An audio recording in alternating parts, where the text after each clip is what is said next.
As we move now into our preliminary matchups, James McWhinnie of Forensis up against Kieran Birney from Strike MMA. Strike MMA, the name would suggest an MMA-centric gym, but they really do move around. They've got a lot of guys who do a lot of different sports, and it's great to see. Great to see one of their men on the mat today. Like a little leg kick there. Both guys keen to start on the feet here, looking for tie-ups. Yeah, good control here. Great control by James McWhinnie. Just looking to get the underhooks and then pulls into guard. Birney needs to actually complete that guard pull. Yeah, his head was just in a little bit of danger there just for a second, but he managed to recover now in half guard. It's a good tactic, you know, when you're getting taken down to sort of threaten the neck and make them sort of stop in their tracks a little bit. Sometimes it can work against you though. Yeah, absolutely. You know, if you're gonna guard pull when someone's got your head, you need to complete that guard pull, otherwise you can get set in get caught in a bit of a no man's land, you know. Underhook here from James McWhinnie. I just want to see him dig that underhook a bit more. It's a bit shallow at the moment. That's right. Get up a nice high under that armpit there and really pressure with his head. Yeah, absolutely. So, Joe, when you're in a position like this, how would you look to progress it? Look, I'm a really big fan of the knee slice. He's now brought in that top butterfly hook, which will make things a little bit harder to set up passing here. He looks to cartwheel over, but legs can be a real problem in that sense. So he needs to sort of, I feel like he needs to dial it back a little bit. It's almost like he's trying a little bit too hard, and he sort of needs to calm it down a little bit and address those main barriers there. Yeah, he's winning the aggression battle at the moment, isn't he, in terms of who the aggressor is? But as Birney settles into the match, we may see that change a little bit, you know. Energy use in these kind of matches is really, really important. Hand around the neck here, but gotta be careful with grabbing onto that neck when your path is being threatened, because you put yourself into a really awkward side control with your arm weak up there. Yeah, he was almost a risk of a one flu there. Yeah, that's right. Yeah, it was a risk of a one flu. I'm going to get some frames in here. Yeah, he's got to recover guard. Birney tries to recover bar, but ends up in side control. That pressure and aggression paying off for McWhinnie. He followed him really well there through that little scramble transition. Followed the hips. And what I want to see here from McWhinnie is a period of control, you know, like slow it down now, you're on top, you've got control, like try to isolate the arm, look to take his back, and he does almost take his back, he's almost complete. Birney does well in scrambles, and then we're back into a half mount position now. He did really well to recycle those dominant positions there. I would have liked to have seen a little bit of control in the transition, because maybe he wouldn't have had to go back to this mount, but nonetheless, he's ended up in a really dominant position again. So tired when you're defending, Joe, but then you end up just back into another bad position. That's right. So it takes the adrenaline, that adrenaline dump. It's, you know, we're just over a minute into the match, and it starts to go around this point. You know, you're starting to feel tired already. You know, minute and a half, 2 minutes in. That's right. I feel like Kieran's he's borderline panicking here with some of the stuff that he's been doing. I like now that he's starting to just address those feet rather than that sort of the bucking without addressing the feet ties there. I'd really like to see him get some frames down at the hips, which it looks like he's working to do now. Yeah, just got to be careful. Exposing that back.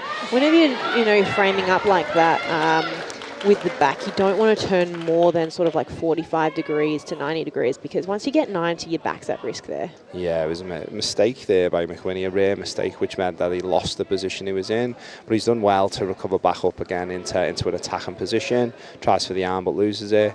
As you said earlier, Joe, it's that pushing the pace when you don't have something fully locked up, and it can lead to a position where McWhinnie's been in, you know, on top, attacking, and now Birney's in control just from that small mistake. Yeah. But again, McWhinnie's energy and aggression brings him back to top position. Yeah, McWhinnie just took the opportunity there. There was a lapse in that pressure, and he's come straight back up and pushed it back to the top.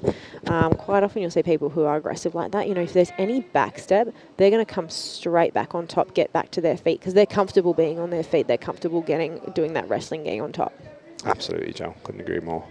It's been an engaging and exciting match. I think both fighters have shown, you know, a good grit to stay in with this. And McWhinnie is. I'd like to see him get his head on this side of us, over here, and really drive him sideways there. Or a really good head and arm control.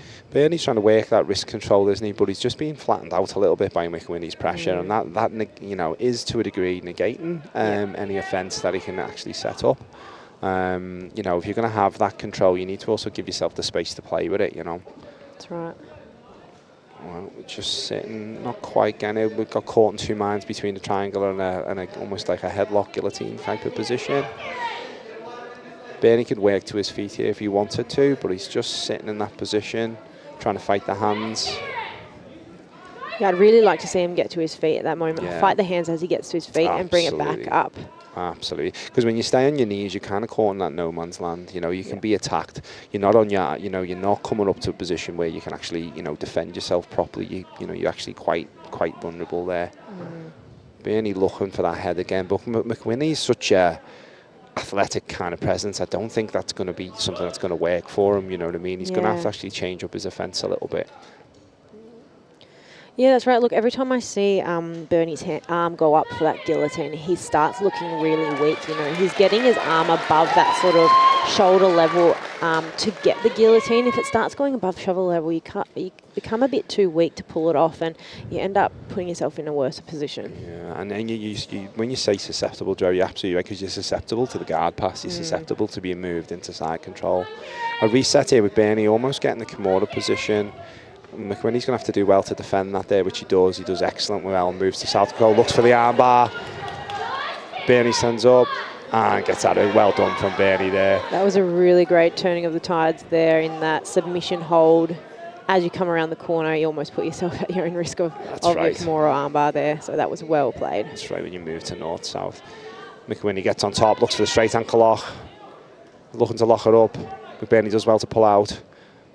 Moves back into the half guard position and grabs the neck. And again, when he's grabbing the neck like that, he's actually putting himself flat. Yeah, that's right. So look, as his arm here starts coming up a bit too high, as McWhinnie starts driving his head up underneath that armpit, he becomes weak, and now he's got the pass again. Yeah. So he needs to really sort of abandon that idea unless he can get his arm, you know, at a really, you know, stronger angle. Yeah. But honestly, I don't think it's working for him. It'll be a great watch back when he watches the match back and he says, like, what could you have done different? He'll be able to look at that and say, yeah, okay, I can see where I kept getting putting my back flat on the floor. And he'll learn from that, you know. You know, as a blue belt, I was a guillotine hunter myself, and the amount of times my coach would just be like, thank you very much, and he would push me flat. So right. I've been there myself. I know exactly what he's doing and what he's going through, you know. That's right, and that's why they're blue belts and not black belts, right? Yeah, absolutely. It's all a learning experience for everybody. We're always continuously learning. Now, McBurney has an opportunity here to lock up. McWhinnie has an opportunity to lock up on a Kimura here, and I think he should have been more aggressive in the search for that there. The body angle was good for it, you know. Birney was just off centre a little bit. Opportunity lost there. It's been a really interesting match. You know, we've gone through many different positions, and each guy has had their time on top for sure. I've got to give my kudos to the matchmakers here, because it's been a really, really well contested match. Both fighters have their strengths. You know, Birney's defence has been shown to be robust, and McWhinnie's aggression has been there for all to see. Interesting to see McWhinnie now play from the bottom. Sit for a leg lock from Birney. He pulls on it, he cranks on it.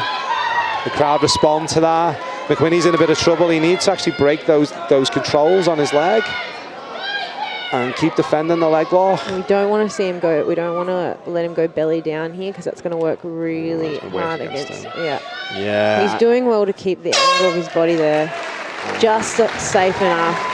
You know, if you manage to come around the corner with your body like that, you manage to put your foot a little bit, you know, like flat to the ground, or at least out of danger. You've got to control the hip line there so that they can't go belly down, which is exactly what McWhinnie was doing there. It would be interesting to see if there was a bit more time there, what would have happened in the outcome of that. And we will now move to a judge's decision.